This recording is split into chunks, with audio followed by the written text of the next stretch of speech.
So today we're going to talk about a special mitzvah called Ivdu et Hashem b'simcha. Okay, you have to serve Hashem with simcha. Now, where does this come from? So if you look at the Torah in Pashas Bichugotai, in Vayikra, and later on in Dvarim, in Pashas Kitavo, you'll find something extraordinary there in those parashiot. And what do you see over there? Very uncharacteristic of Hashem, but he starts telling us all these curses, curse after curse, like there's so many of those curses. And at the end, Hashem says, you know why these curses possibly could come to you? Because he says one line, because lo ivdu et Hashem b'simcha, because you didn't serve Hashem b'simcha. That's so unusual. You know, you could say because you served avodah zarah, because you I don't know, you were immoral, you killed people. No, you know why all these potential curses could come to you? They're not going to come to you if you're serving Hashem b'simcha. That's all. Now I'll tell you the reason for this, why simcha is so important. This is the key over here. Because simcha, and you'll know this in your life as well, because when you're b'simcha, what happens to your heart? It opens up. You're hugging everybody, you're kissing everybody, you're connected to everybody.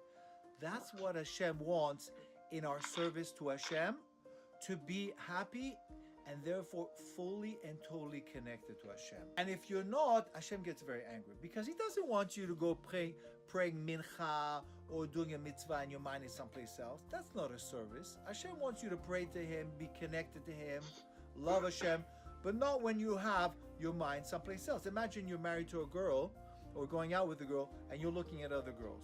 The same thing for Hashem. You want to serve Hashem? He says, I'm happy. You make me, every time you connect to me by doing mitzvot, I'm thrilled. But as long as your mind is on me and nobody else. That's the secret. Now, the problem is, this is the catch point. It's not easy at all to be b'simcha. We have so much going on in our lives. Everybody has a particular situation that they're going through. And some worse, some easier. Some people are going through divorces. Some people are going through court cases. Some people are going through financial problems, family issues. There's no end to problems. So the question is, guys, is how is it that the Torah demands us to be b'simcha? How can you command somebody to be b'simcha? That is so hard. If you're not feeling up to it, you're not feeling up to it. No. If you're not b'simcha, then you get this and this is going to happen to you. That's not really fair. Is that really fair, guys? The question we're going to be dealing with today's class is fundamental to Judaism, fundamental to life itself, is how do we live a life in simcha? How do we change those circumstances, those overwhelming circumstances that we have that are putting us down, getting us all these negative feelings? How are we going to change that to mikayem, to establish ourselves the ivdu et Hashem b'simcha? In order to do this mitzvah, ivdu et b'simcha, and even if there wasn't this mitzvah of ivdu et Hashem b'simcha, but just to be happy in life, which is so challenging, is there anything we can do? And the answer is yes. There are tools we can use, very simple tools, very common sense, and I'm just going to spell them out. I'm going to put them into three groups. I call them the three keys to simcha. Okay, very simple. I'm going to tell it to you. You want to know what I'm talking about, so I'm going to tell them to you, and then I'm going to explain them to you. Okay, now listen to that. I need your full concentration. It's a little bit complicated, but simple on the other side. Okay, so the first key is everybody has a certain amount of suffering in their life. Okay, you have to stop it. Key number one, SSN. What does SSN stand for? Stop suffering now. First key. Stop. Not tomorrow or later on in the day. Now. That's the first key. I'll explain what that means and how to do that. So number two. Key number two is you have to trade success for appreciation and gratification. Trade success for appreciation and gratitude. I'll explain. Point number three. Follow your emotions. what I mean by that is one of the emotions is passion. Okay, so those are the 3 keys. You don't know what that means exactly and how to use these keys. I'm going to explain them now. So key number 1, we said SSN, stop suffering now. Now you have to understand that your mind is like a house. Okay, now tell me, you guys, when you guys go home at night, do you guys keep your doors open or unlock, or do you lock them? What do you guys? I think everybody locks the door at night because it's dangerous. Why? Anybody can just waltz in and it could be very dangerous. Your mind is a house. And what we're not trained to do is to be a guard to our minds. That means we leave any type of garbage that just comes into our minds. You know, we're carrying these contraptions called the phones, which have all the internet, and everybody, and they could be total lowlifes, sending out information. We're just like being bombarded. Our minds are just like absorbing everything that we see, everything that we hear from all around us. And we don't understand, we don't appreciate that this is going to affect us. It's going to affect our moods, or it's going to affect the way we perceive life. It's going to affect every part of our service to HaShem. So that's the first key we have to understand, is that we have to protect our minds from all this garbage which is coming in there. That's very, very important. You have to understand that we are self-sabotagers. That's our title. We're so critical of ourselves, and we become so guilty of ourselves for doing this and that. We have to understand that all these negative thoughts have to be pushed away. They have to be acknowledged. For example, like you said, Ruby, if you've done something wrong and you feel guilty, you got to acknowledge that, but then you got to move on. You got to move on to the next stage to be happy. Okay? So it's not only feeling guilty, you have feelings of frustrations we have sometimes in work and whatever, in our relationships. We have self-pity, we have anger issues, we have all these negativities, all these negative traits that come to us and bombard us. What's the first rule? SSN, stop suffering now. We're just torturing ourselves with all that. It has to stop. Like I said, you got to acknowledge it. You have to do teshuvah, agreed, but then you got to get yourself out of those negative traits and move on. That's the first thing. Second thing, you have to understand that we have an ego, which is propelling ourselves, propelling our personalities. Ego, what does EGO stand for?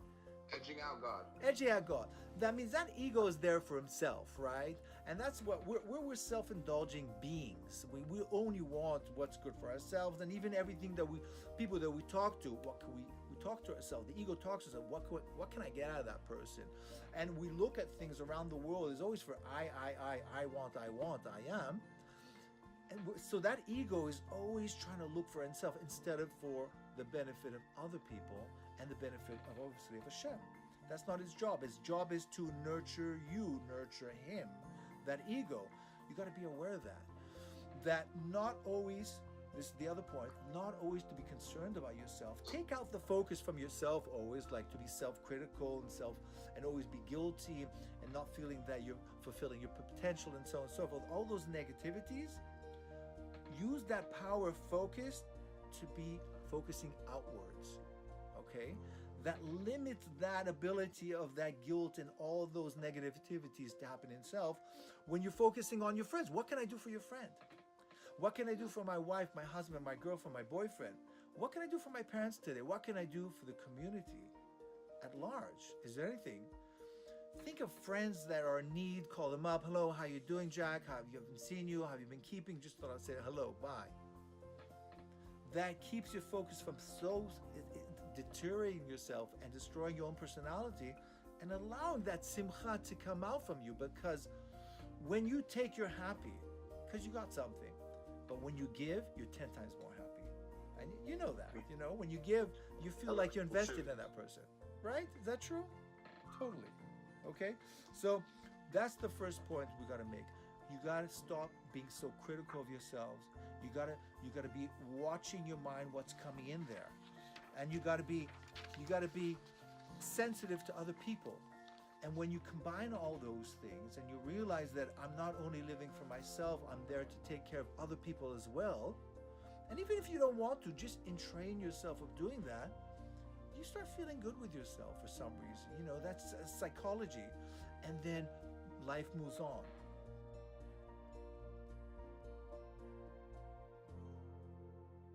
Point number 2, we said, step number 2, or key number 2 is trade success for appreciation and gratitude. Now, what do I mean by that? See, a lot of people look at the expectations. They have such high expectations for their life, for their future, for their romances, whatever they have for their businesses, to reach a certain dollar amount. And it always comes short, you know. We can't always get all our expectations, and most times we don't. And what happens? Then we create the suffering again. Oh, why didn't that happen? We start blaming. The anger comes in. All those issues, that negativity comes in. But if you replace that perspective of expecting things from situations, from people, but rather trading it for appreciation and gratitude. That means everything that you have, instead of expecting more, appreciating what you have, life changes instantaneously to be a miraculous life. It's the root of all suffering, 100%. That's right, because you'll be let down. You know that. You can't get all your expectations. And again, this comes from us being brainwashed from our society. Look at him, how he has a beautiful car. Look at him, how he has a beautiful wife. So I got to get more better. I got to get better than that. I got to get more money than him. We subject ourselves to self-sabotage. We suffer for our own reasons. Who makes us suffer? Ourselves. Our frustrations, our misery, our depressions, our stress levels. Who's that? Is that HaShem doing that to you? No, that's you. HaShem, all he does, he presents you with situations, not with problems. You create your own problems by looking at them, saying, this is a problem, we have a major problem here, we lost money, or somebody bashed into my car. These are situations. Either you can look at them as major problems and start losing your head and start yelling at people and just losing it, or you can say, listen, okay, I'm going to sort it out. It's a situation. I'm going to move on with life. I'm not going to just grumble over it and let it disturb my state of being. I have to be besimcha, and that's what I'm going to do. That's my goal, okay? So we don't need to suffer. If we suffer, it's because of our own free choice. You got to remember that. Nobody's making you suffer, okay? We don't have to go through suffering in order to be good people. We're going to go through situations and tests, that's true, but we don't have to go suffering through them. You know, like the Gemara says that Rabbi Akiva, this is a funny story, Rabbi Akiva said that he was confident of his ability not to look at women. And he said, HaShem, test me, go ahead.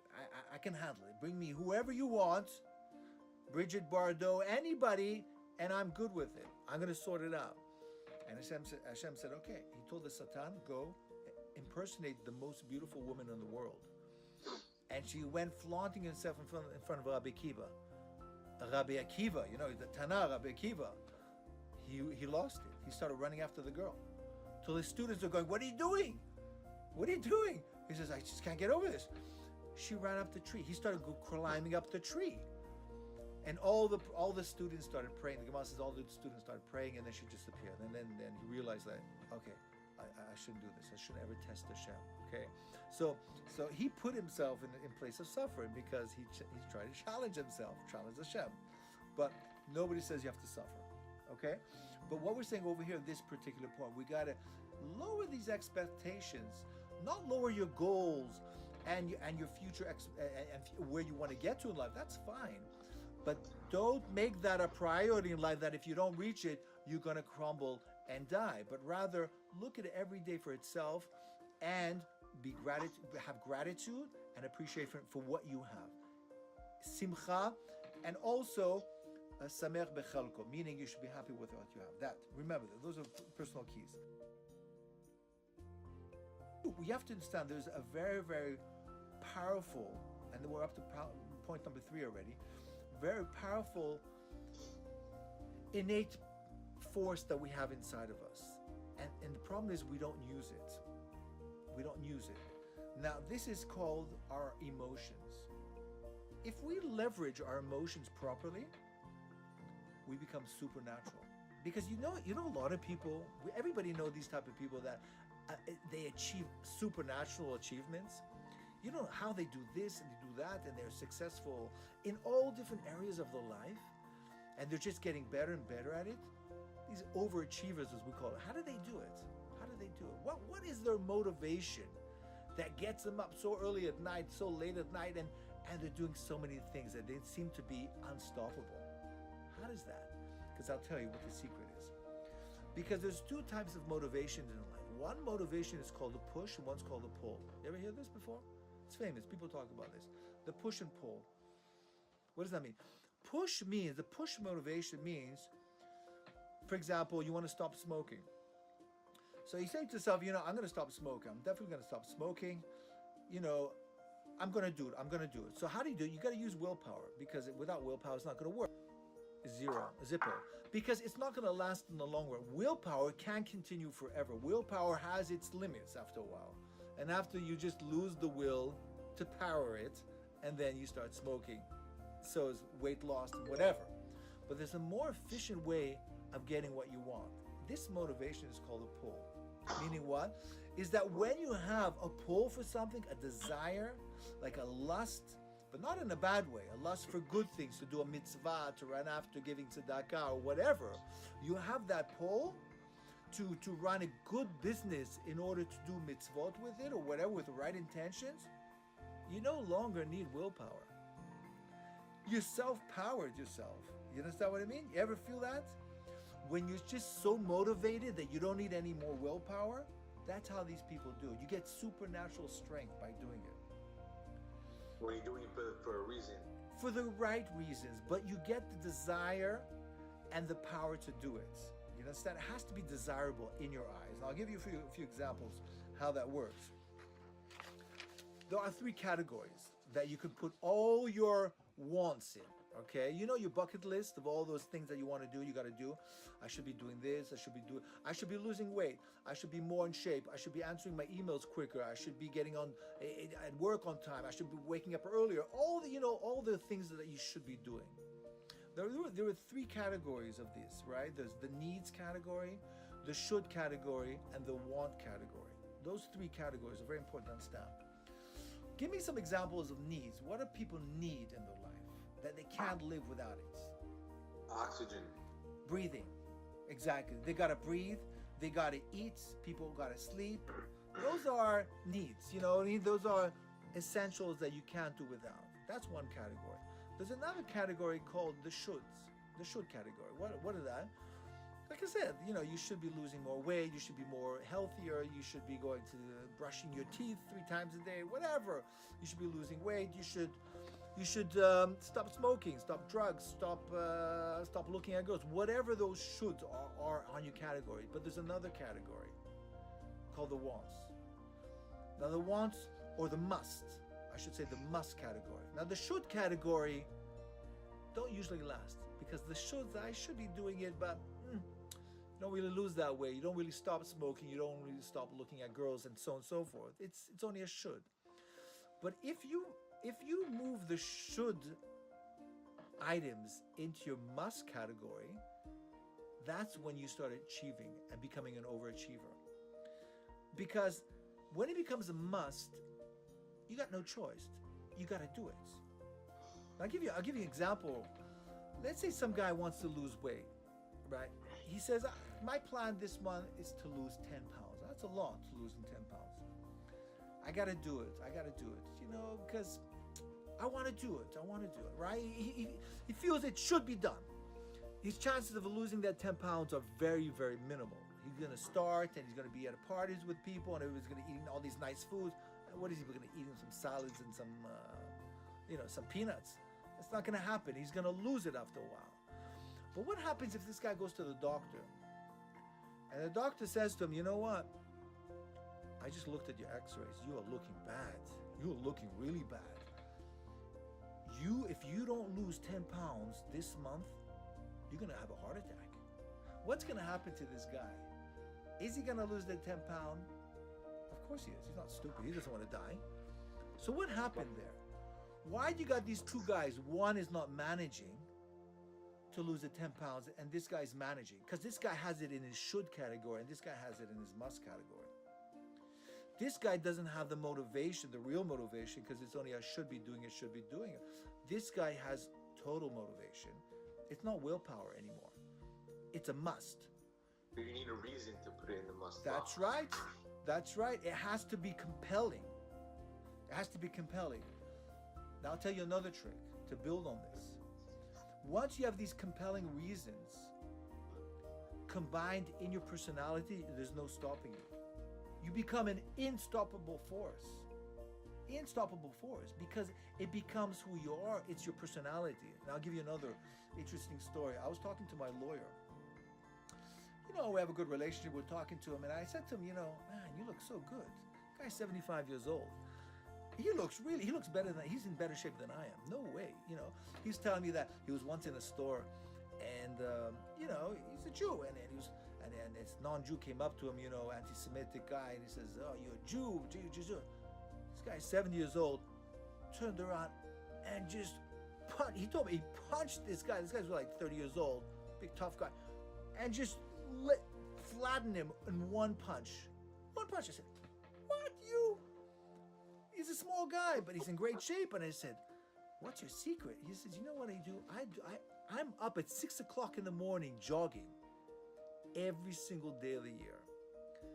Guys, you know what that means? Whether it's summer, fall, winter, whether it's raining, snowing, hailing, whatever, ice on the floor, there's 70, you know what it is to fall at 75 years old? Your bones are brittle at that age, you know what I mean? It's dangerous. This guy jogs at 6 o'clock in the morning no matter the weather. And I said, "What's your secret?" I said, "What's your secret for that?" You know what he told me? He told me, "It's a part of who I am. If I don't get up in the morning, I hate myself. I have no choice. It's like automatic for him." You listen to his words. It's become part of his natural being, who he is. It's become part of his personality. He moved that should into a must column. You understand? So, Ellen, you were asking me. So how do we do it? How do we do it? It's really one key word. It's called habits. It's habit. So a lot of this is counterintuitive to ourselves, because it's hard to get up in the morning. Who doesn't want to sleep in? Come on, who doesn't want to eat good junk food? Who wants to go to work in the morning? Who does just want to relax? That's our natural egoistic taking care of ourselves. But if we get into habits and train ourselves to get up at 6 o'clock in the morning in the cold to jog for 10 years, it's a no-brainer. You just become an automatic machine. And I'm saying getting to that point is not easy, but once you do it, that's it. That's the way it goes. So same thing with everything, to train our minds to get out of this self-suffering, to train our minds to every time we get a negative thought, I'm losing it. SSN, stop suffering now. I'm throwing it out. Why? Why should I criticize myself? Why should I feel guilty? I did teshuvah, I felt bad that I did such and such, I move on. SSN, we move that out of our mind. And that's hard, because it's a crippling thought. But as soon as we get into the habits of doing this over and over again, it's a no-brainer. You start enjoying the journey of life, and you stop looking at the results where I should be and my goals. Your life changes.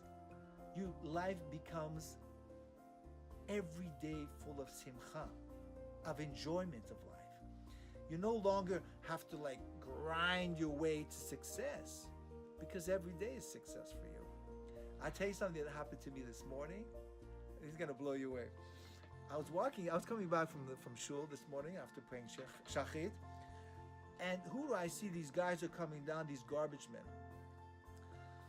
The truck is coming down. The smell of this truck is disgusting. These guys are all dirty, Tell me, can you find any worse job than being a garbage man? That's the lowest and lowest, right? You get paid the most from the... Okay, whatever, but even for the money, State. you want to tell people, yeah, by the way, what do you do for a job? I'm a garbage man. what type of, get yourself a life, you know what I mean? You pay me what you want. There's no way I'm going to do it. Forget about it. It's not going to happen. You know, it's the lowest job, the most despicable and most embarrassing job. And so I'm looking at these guys and I'm saying, poor guys, you know, I feel so bad for them, you know. And as I was thinking about that, I was thinking about everything that I got to do today, and I got so many projects on, I got classes to give, and I was like getting worried, am I going to be able to manage everything? It's like, wow, it's going to be a heavy day today, you know. And this guy, the garbage man, comes out of the truck whistling away. And he's like jagging away, this black guy, and he's all rhythm-like, and he's like with his headphones, and it's like, and I said, that just hit me. And I said, wow, all that counts is attitude. That's the fine line between simcha and misery and suffering. This guy has probably no panasa. This guy has all embarrassments. This guy has the lowest job in the world. This guy's 10 times happier than I am at this moment in time. I go, there's a problem with me then. And straight away, I put myself back into simcha mode. That was a little wake-up call from HaShem. And he said, doesn't matter who you are, how much money you have. I don't care how poor you are or how successful you are and how many problems you have and crises. That shouldn't stop your ivdu Hashem b'simcha, your avodah to Hashem, your service to Hashem b'simcha, or anyways, your service and your own rights and inheritance to be happy with yourself every single moment of the day. Not every single day, every moment of the day. And if not, you got to get yourself a reality check and find out what is going on in my life. Why am I not really happy with myself? Why am I not jumping up with the, why am I not like this garbage man singing away and just chatting away, and as he's taking away this dirty, disgusting trash? That's amazing. This guy has simcha in his life. And when you have simcha, guys, by the way, you have bracha. You're connected to Hashem automatically, because then your heart is open and then you're connected. And that's why, as we started off this whole class, is that why these potential curses would ever happen to us, because we're not connected to Hashem. Hashem wants full connection, which is happiness. Now, you know, we can't be so hard on ourselves, guys, to be honest. Sometimes we don't bring it on ourselves to be truly honest. Sometimes it's our upbringing. For example, you know, you're the baby of the house, you know, the youngest kid in the house. You know what? You know what's so miserable? Doesn't matter how old you'll be, with a long gray beard or whatever you are, you'll still be the kid of the house, and people still treat you like a kid.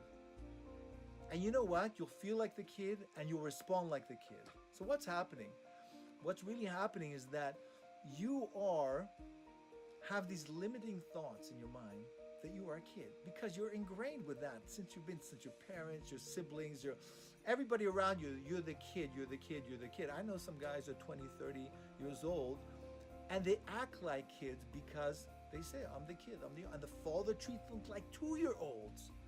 It's ridiculous, like 2-year-olds. No, you can't do this. No, you can't do that. That guy's 30 years old. Give him a life. The guy's out of life. What is that? And the guy takes it. Why? Because he set these limiting beliefs, these labels on themselves that puts him into the trap, and he can't get out of it. Let me tell you this little story. You know, if you go sometimes to the zoo, you'll see these huge elephants. You ever see these huge, like mega big elephants? You know how the circus guys, how they keep them under control? You know, they put them in these ropes, these thick ropes, and they put a stab, you know, in the ground, and the elephant can't get away. Now, let me ask you guys, these huge, humongous, like 50-ton animals, why is this little rope keeping them where they are? Doesn't make sense. That elephant could rip that cord, and the whole entire scenario, the whole entire circus can go falling down with one little movement of that thing. What's keeping the elephant with this tiny little cord around this thing? What's keeping? You know why? Because when that elephant was a baby elephant, they put this heavy cord on his neck, planted on the ground, and the elephant couldn't get through, couldn't get out of it. And he tried, and he tugged, and he tugged, and he tugged, and he couldn't pull himself out of it at all. And that's how they trained the elephant to believe, now, even though now he's like 50 tons now, that you can't get out of it. Sorry, kid. you're still a baby, and this little cord is going to hold you back, and the elephant doesn't even try to get loose. Wow. We are those elephants, guys. We've been entrained by either our society or because of our parents or because of our teachers to be taught you're not good enough. You can't achieve. You have limitations. You are not like that person. You will never become like him or her or whatever. And that become part of our personality. And we just live life with these limiting thoughts, thinking that these limiting thoughts are who we are. That's who I am. I'm not a guy that can, you talk to yourself, I'm not the type of guy that can go into a party and liven it up. Because I'm a shy guy. You labeled yourself, I'm a shy guy. So, of course, a shy guy can't liven up a party. You're right. But who's to say you're a shy guy? You? Society? You got to check it out. You got to look. Measuring tape. That's right. Put yourself in other people's shoes, like. Exactly. A different point of view. Comparing. I'm not like him, and therefore I'm a shy guy, or I'm not a successful guy. This is success. This is not success. This is where I am. But you understand, in science, they have a word for this. It's called synapses. What is synapses? This is very interesting. I saw this once, that in our brains, we have electrons. They're called neurons, actually nervous cells. We have a nervous system. In our brains, we have all these connecting wires that connect our brains. So these scientists made this finding that you have what's called, between these wires, you have called synapses. These synapses connect your little brain wires to think in a certain way. I was once with Jack, Jack Adjemi, in a car, in his car, in his Porsche. As he's taking me from Brooklyn to Manhattan, you know what he's talking about? Porsches. That's his, he loves his Porsche. So he's talking about the Porsche here. Look at that Porsche over there. Look at that Porsche over there. That's an older model. That's a newer model. That's a bigger model. That's a small. That's a different color. I had that one. The whole conversation is Porsche. I said, wow, you got a very perceptive eye for these Porsches.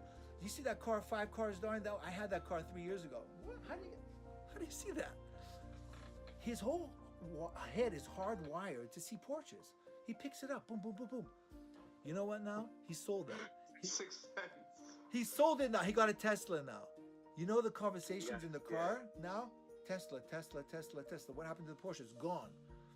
That's a newer Tesla. It's a bigger Tesla. It's an older. Look at that car down there. 10 cars down. I was going to buy that, but I didn't. Wow. Look, he sees Teslas everywhere. Before, there was never ever mentioned. What happened to his head? Let's analyze this. The electrons in his mind started getting new connections. These synapses, they're called synapses, electrons, neuron synapses, they rearrange in his mind. Now he's thinking automatically Tesla thoughts. And now everything that he looks at, his whole world now is perceptive and aware of this type of phenomena. Let's call it the Tesla world or the Porsche world. Okay? Why are people so successful? It's the power of focus. How do you get focus? With the desire. The desire rewires your mind to focus on what you need to focus to be successful. So whether it's a business opportunity and you're looking at, let's say, buying nursing homes, your whole world becomes nursing homes. You rewire your mind and you become a specialist now in nursing homes, and that's how you succeed, because you're totally focused on that.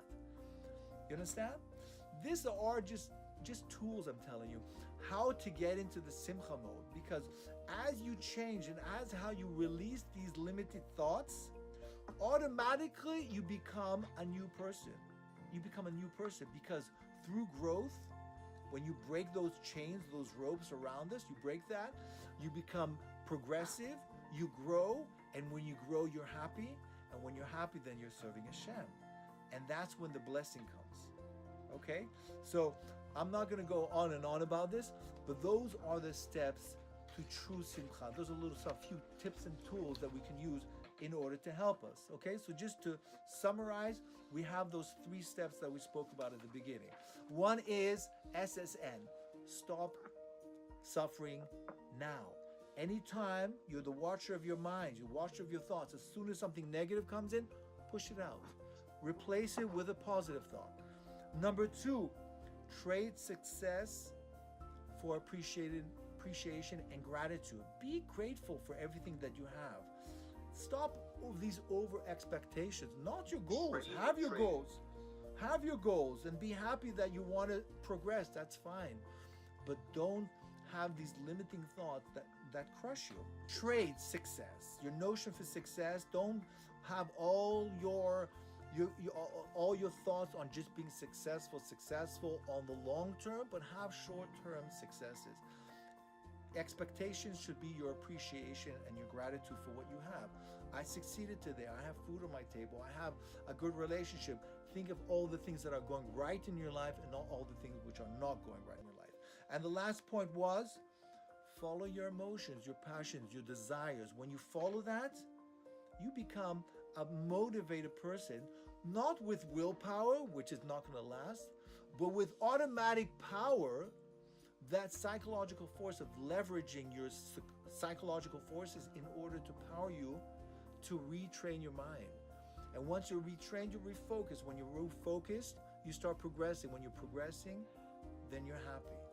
And all those combinations leaves you with able to do this mitzvah called Ivdu Hashem b'simcha. Okay? We're good? Beautiful.